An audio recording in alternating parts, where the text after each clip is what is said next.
Para este experimento necesitamos unha botella de plástico a modo de caixa torácica, dúas palliñas a modo de vías respiratorias, dous globos pequenos como pulmóns e un grande como diafragma. Para este experimento facémoslle dos buratos ao tapón e metemos as palliñas. Para atalas aos globos usamos fío e para aseguralas mellor celo.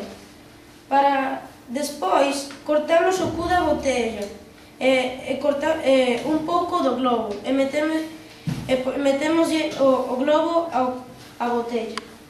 Este experimento demóstranos como funcionan os pulmóns.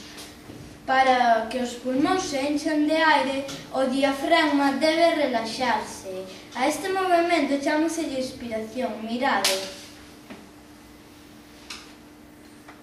Para que os pulmóns se vacíen de aire, o diafragma debe contraerse. A este movimento chámaselle expiración, mirade.